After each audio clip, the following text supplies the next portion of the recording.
Trouble with hearing, or a loved one is having trouble with hearing, this is the time to do it. Morning, how are you? Good morning. Welcome back to the show. Good to have you. Thanks very much. We're going to talk, as we did last time, a little technology, even a little more advanced this time, eh? That's right. Yeah. What I thought I'd talk about today are some of the applications that are coming out through Apple. So what we're seeing is some sharing of technologies with Apple and Starkey Labs, which is a hearing aid manufacturer, and they produce the New Ear line, which is one of our prime lines. Yeah. From what you've shown me so far, we're going to show everybody else. It certainly seems that it helps people with hearing aids do a lot of things on their own. That's right. That's right. So the apps basically, there's two that I was going to show today. The first one is called the T2 application, right? And it's available on the iPhone. And basically, what it does, it's a simple app that you download on the phone, right? And it allows you to use your phone as a remote control. Can I show that to the camera? Absolutely, absolutely. Yeah. There we go. So. And so the application itself is basically a remote control for your hearing aids. Again, it has to be a Starkey hearing aid or New Ear. Right. And the application is only available on the iPhone. Okay. Very simple to use. It's actually a tonal program, and I can just demonstrate how it works. Actually, okay. So here we have there's two different controls. One is for the volume. So if you wish to increase the volume or decrease, exactly, you just press the plus button, for instance.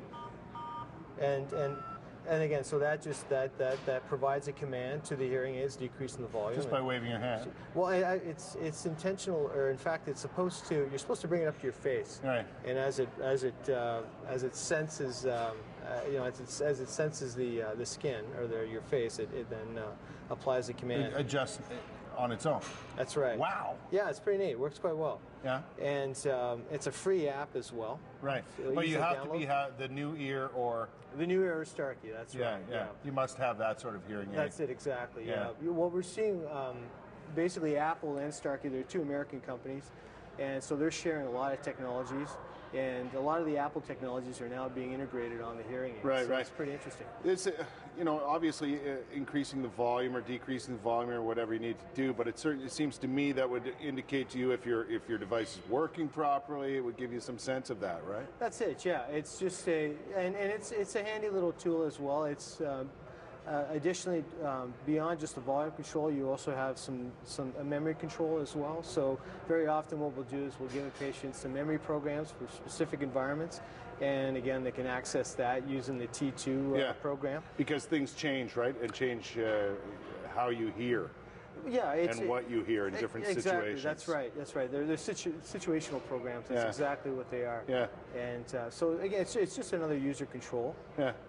The other application that I was going to show is called SoundPoint. Now, and this is another Apple one? This is other Apple. Okay. And it's only available on the iPad, in fact. Yeah. And now this one is wireless. I need to tilt that forward a bit. Sure, absolutely. Good there. Okay.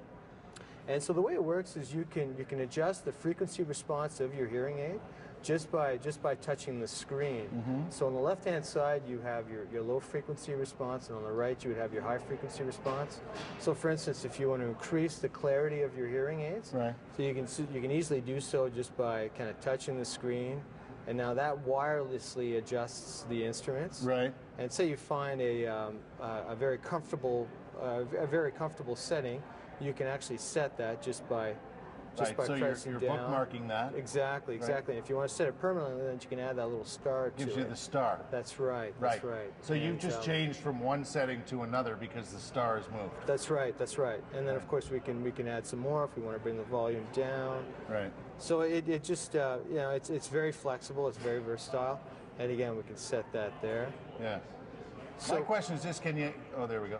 Can you alter the tone and things like that as well? Like some people need a little more bass to hear properly, others need a little more treble. I'm just thinking in terms of stereo, absolutely, right? Absolutely, and that's exactly what you're doing with this application. So you're adjusting the tone just by So for instance, the low frequency tones would be on the left-hand side. Gotcha. So if you want to say increase the bass, you could just kind of shoot up that way. Exactly. Right. And just press down. You play with it until you find something you like. Exactly. Yeah. Right. And then you can bookmark it when you've got your little pins. Yeah. You can use that as a reference. Because it's not like we'll call them the old days if you like, but it's certainly not like before when everything was the same when it came to a hearing aid. And you really, one thing you could adjust was the volume, right? That's right. Now you can adjust it because everybody hears differently. That's right. That's right. Yeah. Right now, today, of course, with today's technologies, the frequency response to the hearing aid is much more precise. Yeah. It's much more exact. Yeah. We got some other technology we're going to show you a little later, and now we welcome your questions, everybody.